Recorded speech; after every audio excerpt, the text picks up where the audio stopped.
ओम श्री हरिम परमानंदम उपदेष्टारमीश्वरम व्यापकं सर्वलोकानां कारणं तं नमाम्यहम्.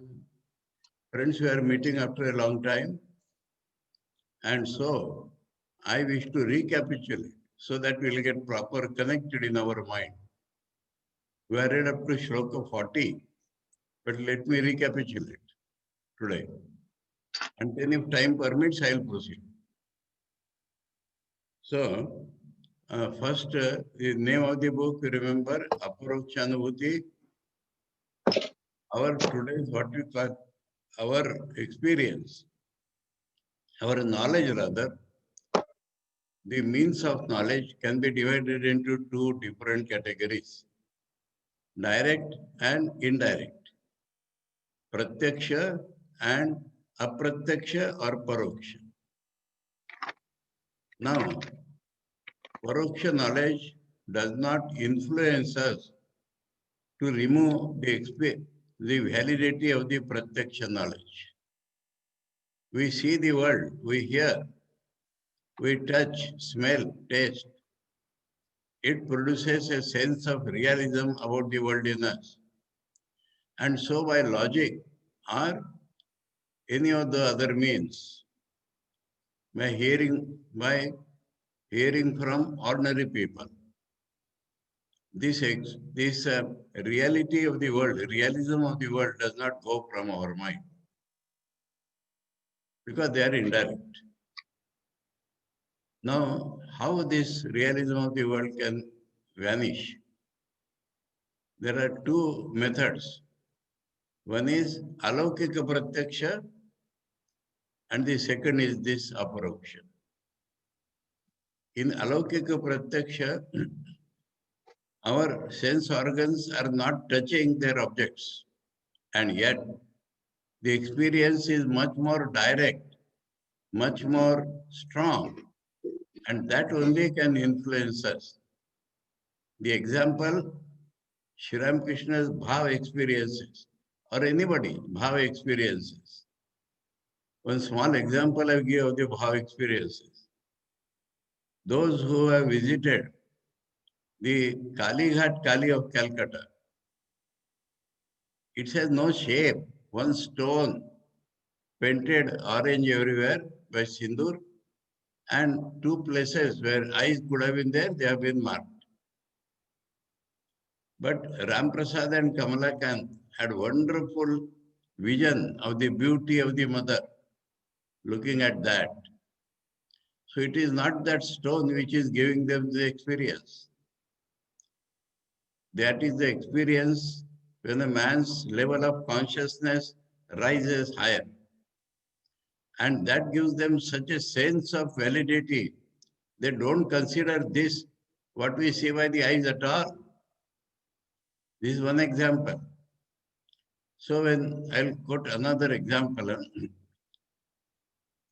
one of the Shri Ramakrishna's disciples, Swami Akhandanandaji, as per his name, always dwelt with the Akhanda Brahman. And one day, mentally, he is complaining to Shri Ramakrishna, why people worship you in parts? I can't understand. When you are the Akhanda, not whole, whole consists of parts. No, Akhanda, unbroken. Suddenly he had an experience. In front of him, he saw child Krishna as if made by a blue light or Nilamani. And within himself, he experienced Mother Yashoda. And she has eatables, especially butter, in her hand. And she is offering that to Krishna. And he comes very near her. She feels extremely happy. But like a naughty boy, he withdraws. And then she feels extremely morose. Again he approaches her. Again she feels happy. Again he goes back. And it had such a stamp of reality in it that Akhandan Swamiji shouted, I want this, I want this. And then Sri Ramakrishna appeared before him and said, see, Ganga, see. Then out of that experience, he wanted to embrace both the Krishna and Sri Ramakrishna together. And then everything vanished. Everything vanished, but it left such a stamp of impression on his mind that this is more real than the world we perceive. So all the bhava experiences. Now, during my talks on Shankaracharya, those who have heard, I divided it like this. Our today's experience, say it is on a particular level. That is unreal, shadowy, dreamlike, is both what Sri Ramakrishna or Swami Vivekananda say and Shankaracharya says. Now that experience, the absolutely transcendent experience, where even the I does not remain, that is called aparokshanubhuti. That is the only reality. Both Shankaracharya, Sri Ramakrishna and Vivekananda, they have no disagreement. But we cannot jump into that experience, mind you. Our consciousness, the American poet Emerson has described it, that man's consciousness always goes by graded planes. So it rises higher and higher. Now, what about these experiences? It is more true than our today's experience. It is unreal in comparison to the absolute experience. Higher, higher and higher. Now, question of emphasis only. Compared to that absolute experience, all this can be called unreal. Compared to today's experience, they are more real. And that is why Swami Vivekananda says, man does not proceed from error to truth, but from truth to truth, from lower truth to higher truth. So it is a question of only emphasis. He emphasizes, Shankara, the absolute truth. While to proceed towards that, we have to cross several layers. And each layer is more real to us than our present experience. These things have been beautifully described by Swami Sardanji in the Leela Prasanga. How the path of iti iti can lead to Nirvikal Samadhi, he has described in great detail. And he says when those experiences come again and again and stay for a longer time, then the mind questions whether this is real or that is real. And gradually we came to feel that that is real compared to this. This is unreal. And then when we are very near that, then we understand I was never there.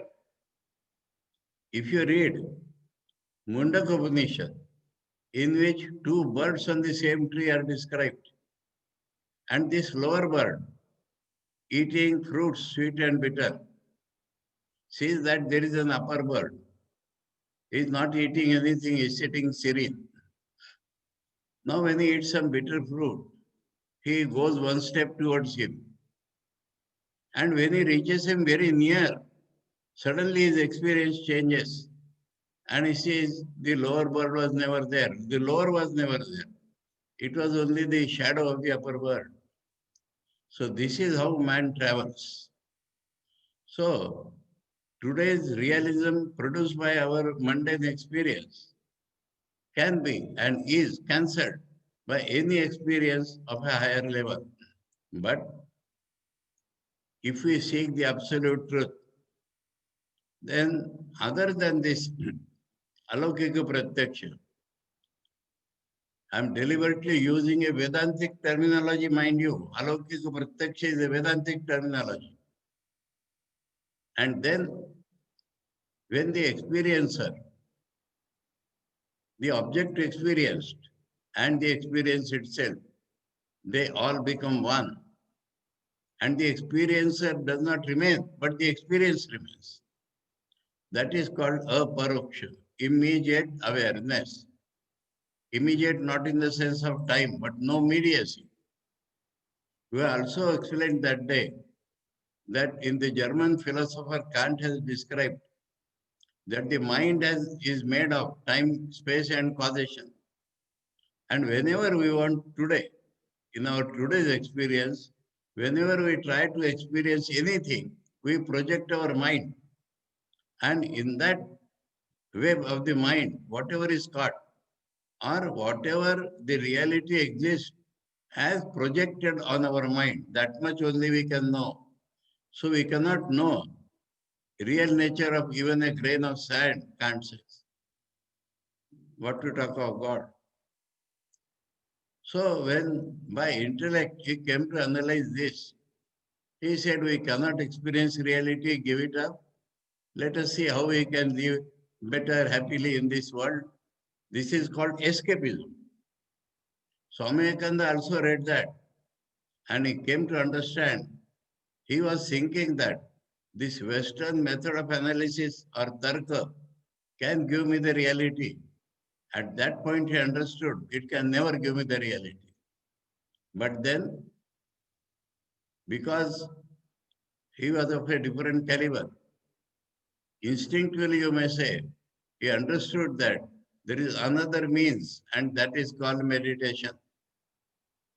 Meditation is, anyway, not just some objective meditation here and there. It is search for the inner reality. And then, in the Shveta Upanishad, it is described, Te dhyana yoga anugata apashyan devatma shakti swagunair niguna. So, when meditation was taken as the means of knowledge, then they realized the God's power, which is hidden in what she produces. That is the description there. But the other way, in Vedanta itself, is that when we hear from a competent person, Kathopanishad says, Ananya prokte gatiratra nasti. If we listen from a person who has realized that he is not different from the reality, and he speaks in such a way, he does not feel different from us. He does not feel his teacher teaching the students. Because one reality everywhere. So he is identified with us also. And he speaks in such a way that he tells us, you are not different from the reality. These three are the meanings within Ananya Prakte. The person who speaks is not different from the reality. He does not feel different from us. And he tells us that you are not different from reality.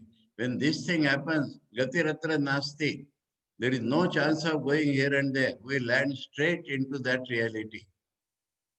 So, by hearing from a competent person, we realize the reality.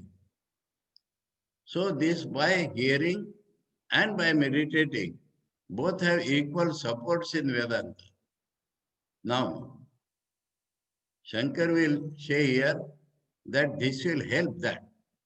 Finally, we realize what we have heard from the Guru.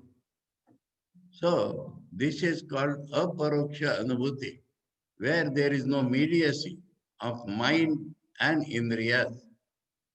So, there is no chance of indirectness. We understood in a different way also. To see the world, we require our eyes. To see what is happening in our mind, one way to say is that eyes cannot reach there. Second way is that eyes are not required there. What is happening in the mind, we directly feel. Let the Western world call it subjective because they do not know anything. We directly experience that we are happy or miserable or some pain is there. We do not require any inference, nor we require others' testimony to tell you are happy. We have a direct perception. So the very definition of direct perception is different in Vedanta than in any other school. Nothing comes from outside. Our indriyas go catch things and we have direct perception. But within the mind, the indriyas need not go outside. As soon as the one reality which is Chetan reflects on the setup called psychosomatic setup, body-mind setup, I feeling comes like a wave, bipolar light. And the wave, other side of the wave, can remain in the mind or can through any or indriyas go outside world. If it remains in the mind, it observes what is happening in the mind. And we become directly aware that we are happy or unhappy. But even this is through the mind. Not indriyas, but through the mind. Now what we are, how can indriyas reach there? Indriyas are meant to see outside. How can mind reach there? Mind is made to connect us with the indriya. How can mind reach there what we are? Mind does not reach there and mind is not required to reach there. When we stop the use of the indriya, when we stop the use of the mind, even the so-called buddhi, which is nothing but I consciousness, when that is stopped, yada panchavatiष्ठन्ते ज्ञानानि मनसा सह बुद्धिश्च न विचेष्टति tamahu paramam gatim, says the Kathopanishad.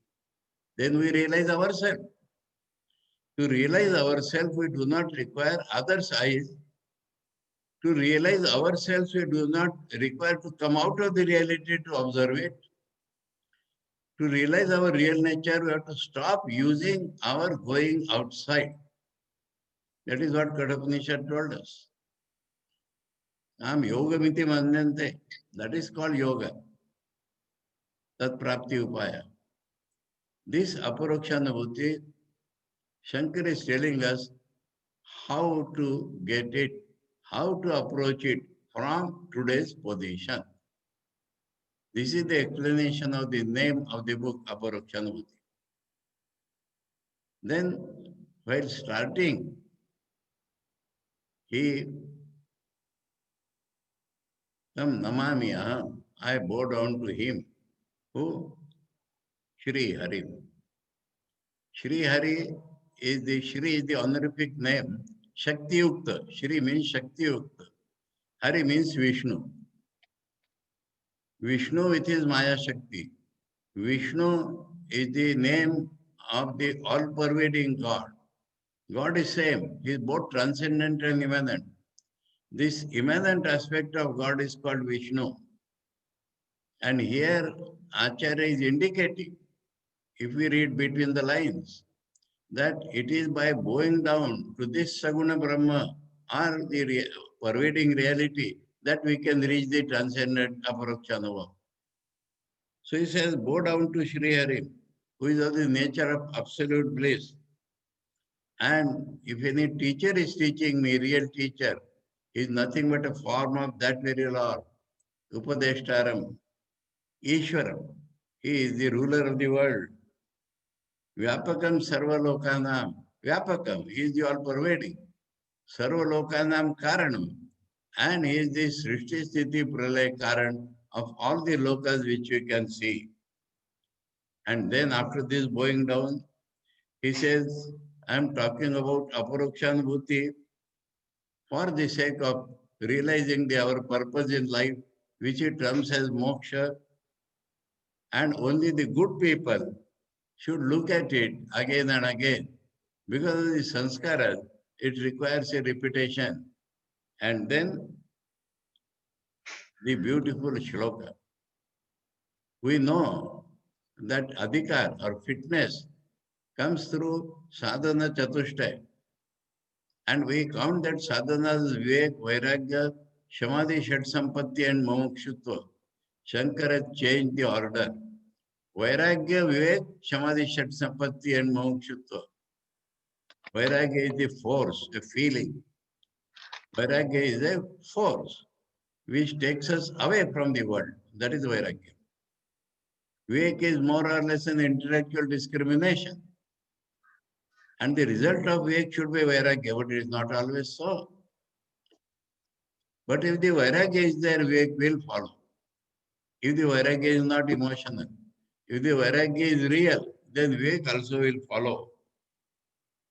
And this sadhana chatushtaya, how it is born is by Haritoshana, is by pleasing the Lord. Appears like dualist, but I have given you the Vedantic explanation also. Lord is within us. When we approach our real nature, we have to pass through a stage where we shall see the Sarvapitva or the universal reality as our real nature. And then we'll go to the transcendent reality. So when you are on a proper course, this inner all-pervasive reality is pleased. That is Haritoshana. And how is Haritoshan done? Swavarnashrama dharmena tapasa. And we have seen that in the broad today's world, the Swavarnashrama dharma, there are no varnas now. Varna Sankar has pervaded the whole world. So where will we find varna? And where do we find ashramas? So equivalent or the same spirit is by understanding our position in society and our position due to our biological growth. Not only biological, but the evolution of the mind according to that growth. And by this is determined what is our righteous duty. This is different from everybody. And so Varnashrama Dharmena, when we follow this, the righteous action corresponding to our position in society and our position in our own life, when we do righteous activity and tapasa, we do not seek cozy, easygoing life, but we are ready to struggle. Concentrate. Tapasya mainly means concentration of our focus of the indriyas, focus of the mind is everything towards God. Though they cannot reach God, but by focusing, they become purified and we come inside. That is tapasya. By this, the Lord becomes pleased. And when the Lord is pleased, He endows us with this sadhana chatushtaya. And then He proceeds to describe the sadhana chatushtaya in a forceful language. He says, like this excreta of a crow, we should feel all the enjoyments of the Brahma up to the blade of grass are so trash, are worthless, not only worthless, but we don't want them. The spirit should come. And see, his definition in this book are really wonderful. Our real nature is nityam, unchanging, constant. And what we see, our body and the outside world, it is ever changing. This definite conviction is called Viveka. Viveka is that our real nature is absolutely unchanging and our body and the world which we see are ever changing. That is called Viveka. Then always if you give up desires, mind will be controlled. That is the definition of mental control. And by a strong will, when you control the outgoing tendency, then body and indriyas will be controlled. Then when you withdraw your mind from the objects, it becomes real uparati. And if you can bear all the dukkha, sukha also is a dukkha. When the dukkhas come and pass away and we are not affected, that is called titiksha. Now, those who hold this book, Swami Vimukthanandaji's, I wish to modify little the translation of the 8th shloka. Nigamacharya Vakyeshu Bhakti Shraddha iti Vishruta. How can bhakti be translated as faith? Bhakti is devotion. Bhakti is love and respect. When what the Vedas are telling, when what my Guru is telling, I love it and I respect it. That is called Shraddha. Beautiful definition of Shraddha here. Shraddha itself cannot be Shraddha. Bhakti to Gurus and scripture sentences is called Shraddha. And Samadhan, when here also translation, on the only object it is written, I would say on the only aim, Brahman, in whatever form, when the mind goes there only, then it is called Samadhan, keeping thing rightly. And after the sadhan chatushtaya, so much mumuksha comes, sansara bandha nirmukti katham mesat kada vide itiya sudruda buddhir vaktavya sa mumukshuta. Buddhi here also means the wave in the boat. How shall I get rid of these bandhanas? So feeling the world, our desires, our incompleteness as bounds which are binding us, how we shall get rid of that is the mumukshuta. And he tells us, only when a person has this adhikar, he should think properly. Everybody cannot think properly at all. Thinking is vitiated by our asaktis. And so, Ukta sadhana yuktena vichara purushena hi. Here also I described Purusha, not to distinguish Sri Purusha, but a person. If he wants the good for himself, he has to change his consciousness, and for that, he has to discriminate, which are his discrimination. Without discrimination, knowledge will not come, as without light, but discrimination by such a person. As without light, we cannot see things. Now, how to think? What are the topics in which one man should think? Not cosmology or this or that. Ko ham katamidam jatam, ko vai kartasya vidyate, upadanam kimastiha vichara swayamidrisha. What I am, how this world has been born, what is its creator, and what is the material cause of this world. These are the 4 points to think. Vichara soyam idrisha. Then point by point, who am I? I am not the matter.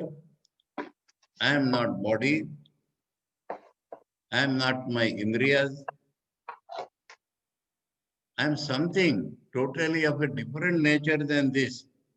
That is called vichar. And how this is born? Due to my wrong knowledge. That means this is not born. I see this and I take it to be real. This is my wrong knowledge. And due to this wrong knowledge, everything I see as real. And when the right knowledge dawns, all this vanishes into Brahman. And who is the creator? The thought. First thought comes and then it becomes grossified.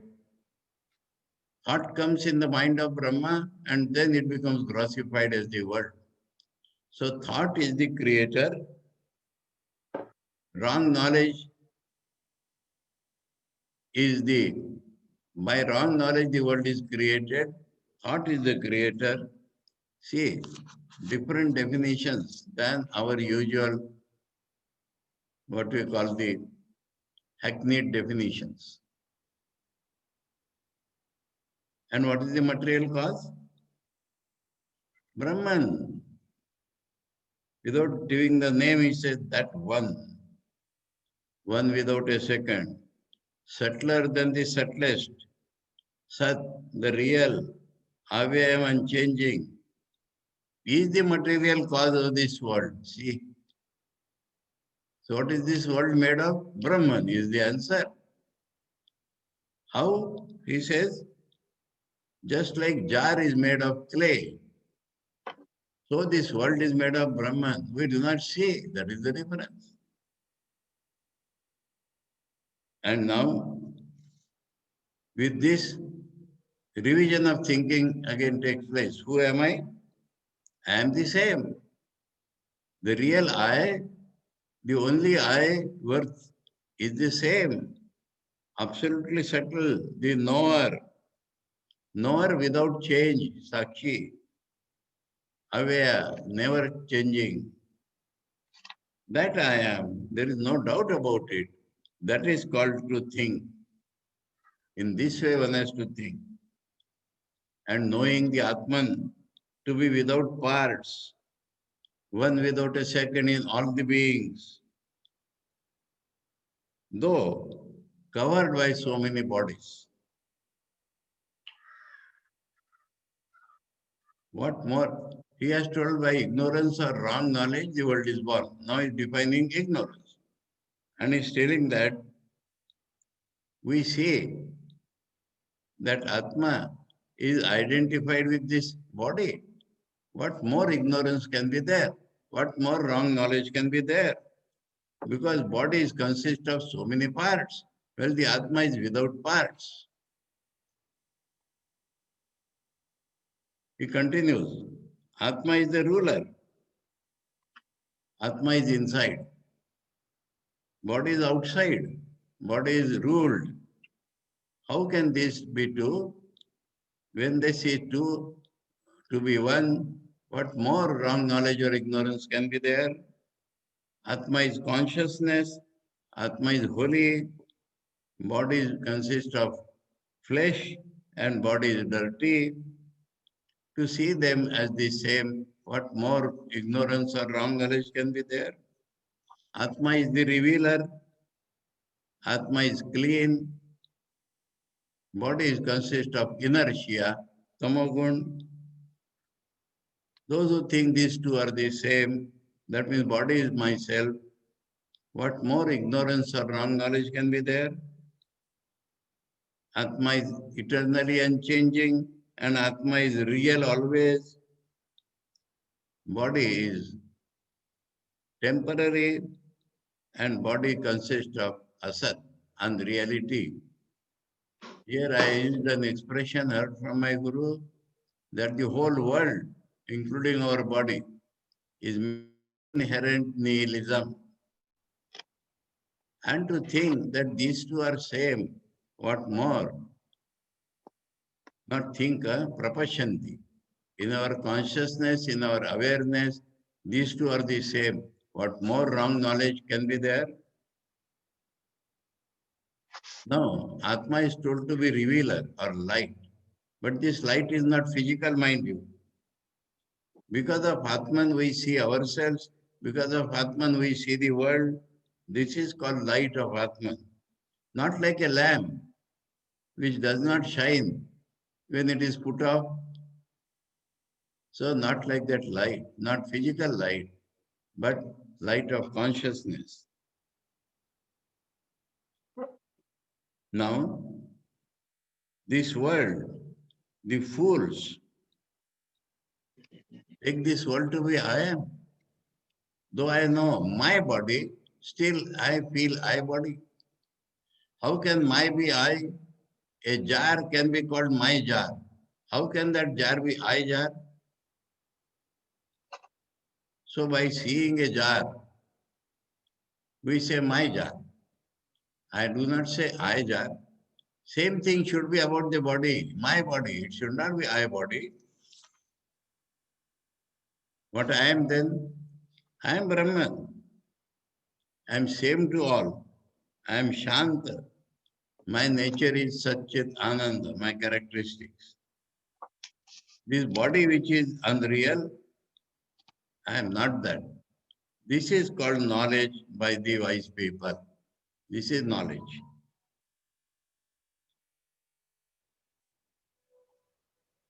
I am without alternate, nirvikar, vikar, no modification in me, no form in me, no blemish in me. I am unchanging. I am not this body which is unreal. This is the knowledge given by the wise people. I am without any disease or problem. I am without any appearance. I am without any alternate vikalpa. I am pervading everywhere. I am not this body which is unreal. Wise people call this as knowledge. I am beyond the three gunas. I am changeless. I am eternal. I am eternally free. I am unchanging. I never deviate from my nature. I am not this body which is unreal. This is called knowledge by the wise people. I am pure. I am unchanging. I am absolutely pure. I have no old age. I have no death. I am not this body which is unreal. This is called knowledge by the wise people. Some people, when they deny their body, they feel they will become zero. So he says, oh fool,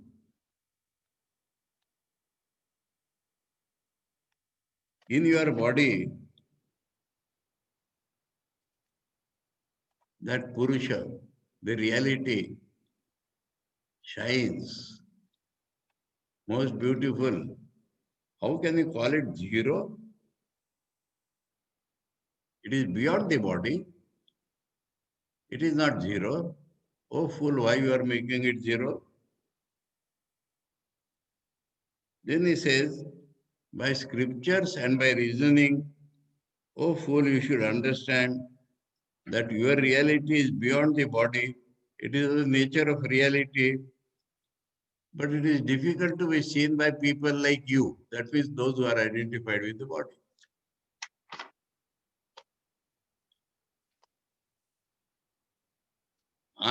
The word I should be used only for the one reality. That one reality appears as I in this body. But this body is gross and bodies are many, and within the body there are many parts. So how can it be the reality? I is the name of the reality. How it can be this body? I am always established as the seer. Body is always seen as object. Because we call it my body, how we can be this tuchya body, dehaka? I am unchanging. Body is changing every time. Nityam vikarava. Iti pratyate sakshat. So by direct experience, reasoning, direct experience and shruti. So by direct experience you see that what you should feel about yourself, unchanging. And what you see body, changing continuously. So how can I be this tuchya body?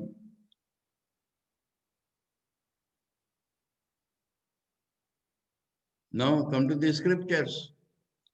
Scriptures are always telling that you are the absolute reality. Vimudena is a special word here. Those who are not deluded, they say that they have decidedly told you that Atman is the absolute reality. How it can be this hopeless body? The Purusha Sukta tells us that the Purusha, the reality, is everything. And the scriptures also tell us that reality is the same thing. So it can be this body. Brihadaranyaka Upanishad tells us, so it is like a substance of all the Upanishads.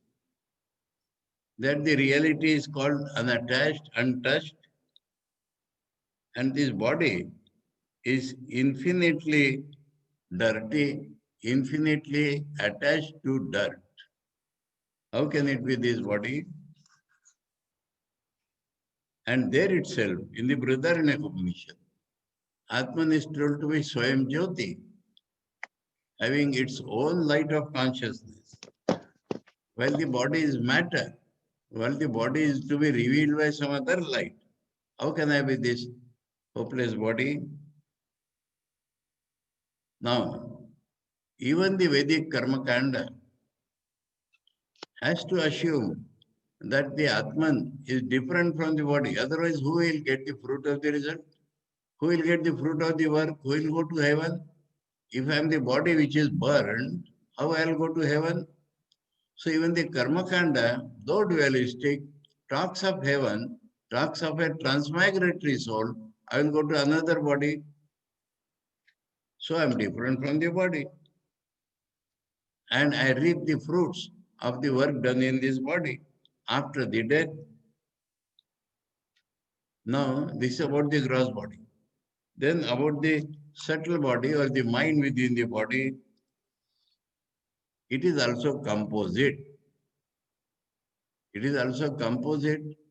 Man, Buddhi, Chitta, Ahankar, all the Indriyas, all the Prana Vrittis, this together is called Linga, the body by which we are known.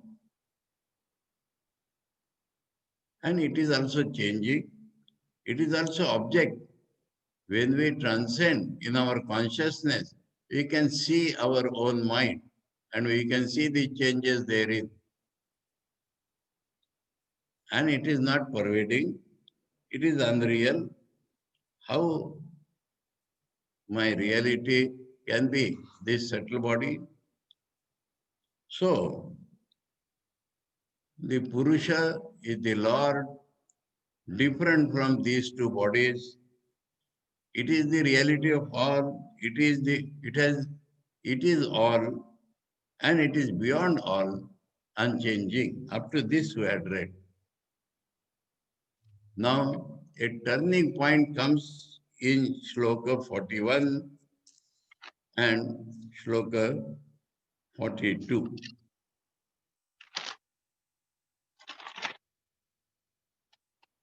To divide between matter and consciousness is common in all Indian philosophies, worth the name, not the Charvaka. Whether it is Nyaya, Vaisheshika, Yoga, or Sankhya, Shankar sums up all these into, let me read 41. Iti atmadeha bhagena prapanchasaiva satyata yathokta tarkashastrena tata kim purusharthata. Tarkashastra. Tarkashastra means philosophy based upon logic, human logic, not based upon Vedas really. Though Nyaya, Vaisheshik, Sankhya and Yoga all believe in the Vedas, but they make Buddhi stronger than the Vedas. They say what is rational in the Vedas we accept. That is what the Sankhya proclaims. So your Buddhi, this man's Buddhi, you are making that as standard to judge the Vedas. And so they also, similarity, up till now we have discussed that Atma is different from Deva. Now these so-called other Indian philosophies, basing upon logic, they also define Atma is different from body, and by that they make the body to be real. They make the world to be real. Prakriti is separately real, I am separately real. So iti, in this way, in which Shankara has proceeded up to Shloka 40, Atma Deha Bhagena, by separating Atman from Deha, Prapancha Seva Satyata, the realism of the world, uh, Prapancha means manifold world, Yathokta, Tarka Shastra, has been told by all philosophies basing upon their own logic. So all philosophies based upon logic also divide Atman from body, and they establish that the world is real. I am separately real, that is separately real. Tata kim purusharthata. What will you get from that? You cannot get moksha from that is declaration. Where is the moksha from that? You will remain separate from the Prakriti, and Prakriti will be real, and it will not affect you. How this is possible? So here it clearly separates Vedanta from all other so-called things. Remember, I don't know whether our friend Rajesh is there or not. This separation has a limit. This separation is only, today we are not able to catch consciousness because we are surrounded by the matter. So we are separating. But once we are able to separate and once we are able to catch the consciousness, then so this will not give us any aim of life, Purushartha. This separation by which the world is made to be real by all philosophies based upon man's reason, Tarka Shastra is this meaning, not a particular Nyaya or logic. All the philosophies based upon logic, right up to Sankhya. That is what happens. We have seen by Kant that we cannot. The most intelligent people get stuck up in their intelligence. Physical science gets stuck up in the five senses. Sankhya gets stuck up in their buddhi. So what is the Purusharthata there? So now, what does the Vedanta say? Iti atma deha bhedena dehatmatvam nivaritam idanim deha bhedasya hi asatvam sputamuchyate. Up till now, we are differentiated Atman from the body, and so to feel body as the Atman, this big mistake has been removed. Now, idanim deha bhedasya means different bodies, asatvam, unreality, will be clearly told, sputamuchyate. So first step, separation of Atman from everything, body, mind, everything. Second step, that these things which are separated to show that they are unreal, they do not exist. It is our wrong knowledge which has created them, he has told already. So he said, there now the difference comes. They all tell body and mind is different only to establish the reality of the world, while we tell body and mind is different only to tell that Atman is not the body. And now we shall tell you that all this which was told as not self is unreal. We will tell you very clearly.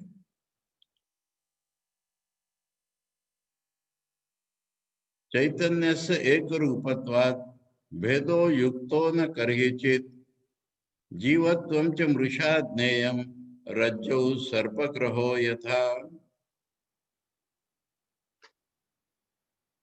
Chaitanya, the consciousness, ekarupatvat, it does not undergo any change, and my Chaitanya and your Chaitanya cannot be different. So Chaitanya is one without a second.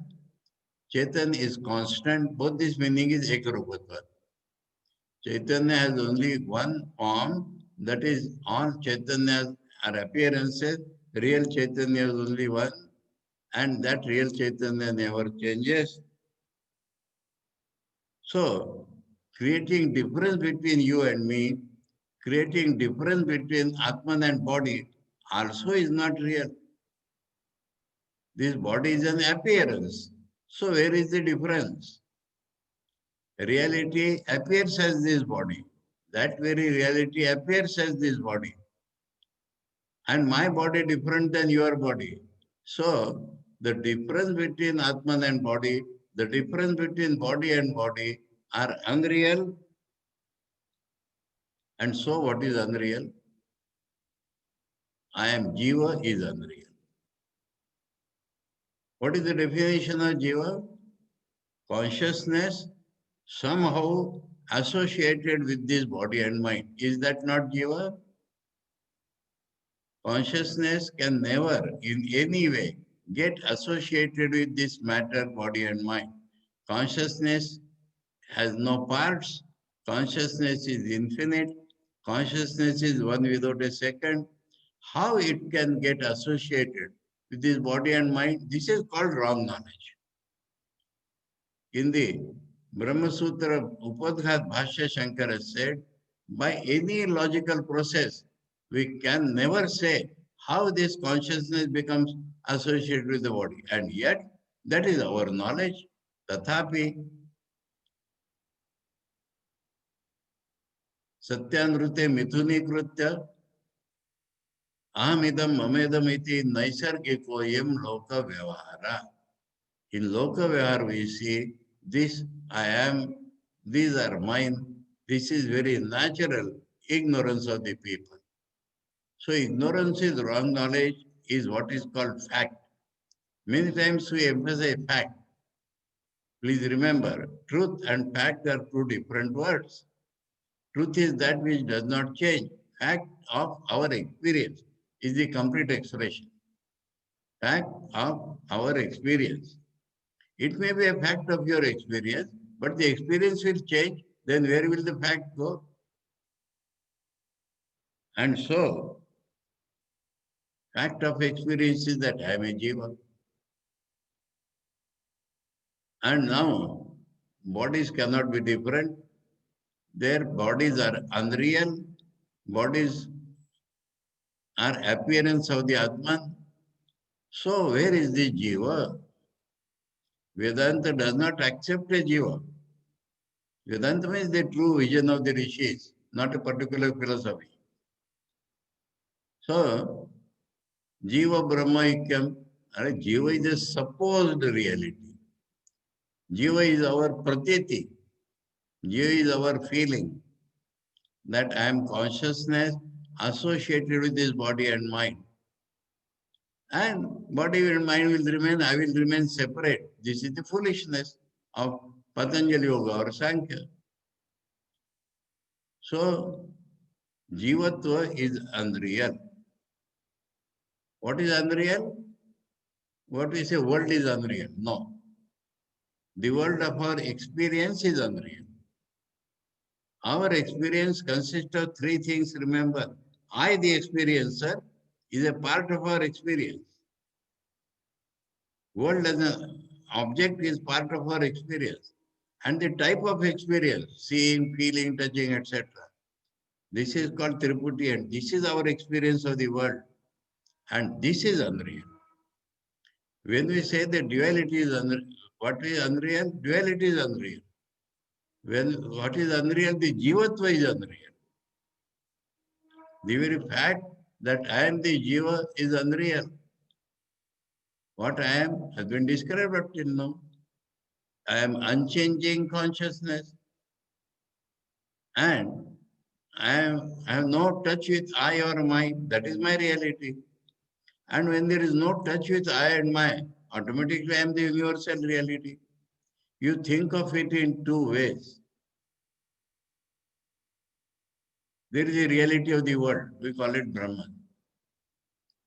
Am I not part of reality? I am part of the world. How can my reality be different than the reality of the world? One way of thinking. Second way, I will not have my reality so long as there is a trace of I and my with that reality. When all the traces of I and my have gone, then only it will be reality. And when the traces of I and my are not there, what checks it from being the universal reality? Now, I will tell in the words of my Guruji. On the very first day or within the first week of my joining the Nagpur Math, he told me this thing. With an example, I have quoted several times. He says there is one Mr. Subodh Mukherjee, and in an office he is the executive engineer. So in the office they call him XN. His friends call him Mr. Mukherjee. In the house, he is Subodh Babu. Are they three persons? What are three? Three names in three frames of reference. So reality can be and is only one. But when we ask the question, what is the reality of the world? We call it Brahman. What is my reality? Not only my, yours, her, she, it. What is the individual's, any individual's reality? Then we call it Atman. And when we ask the question, who rules this world? We have seen Shri Harim Ishwaram. Who rules this world? There cannot be an extra cosmic God. There cannot be a ruler in the world. In the Shvatashvatara Upanishad, it has been described. Ye ishe yasya jagato nityameva nanyo hetur vidyate ishanaya. Other than the transcendent immanent reality, other than the reality which is pervading in you, me, and in the world, and which is beyond, there cannot be any other ruler. So this term Ishvara, philosophers unnecessarily divide Ishvara is different, Brahman is different. Frame of reference is different. Our question is who rules this world? Then we call it Ishvara. So these three frames of reference has given these three different names. This is what my Guru taught me on the first day. And that has saved me from all the moha, foolishnesses. So that is what Shankar is telling here. Chaitanya se ekarupatvad, jivatvam cha mrishadneyam. Example, in the rope, there appearance of snake. This example itself should be properly understood. The snake does not appear without a base, without not appearing in vacuum. It is only the rope which is appearing as snake. Snake may be unreal, but rope is real. Rope is appearing as the snake. So, Jivatva is unreal. It is Brahman which is appearing as Jiva. World is unreal. It is Brahman which is appearing as the world. So, our time is over. We will read this again. So, we are able to, God's grace, recapitulate shloka 1 to 40 and proceed with three more shlokas, which are very important. The third shloka will still be explained in the next, and then Aparakshanavati will proceed. Om Shri Harim Paramanandam Upadeshtaramishwaram Vyapakam Sarvalokanam Karanam Tam Namamyaham. Om Shanti Shanti Shanti. Hari Om Tat Sat. Shri Ramakrishna Arpanamastu.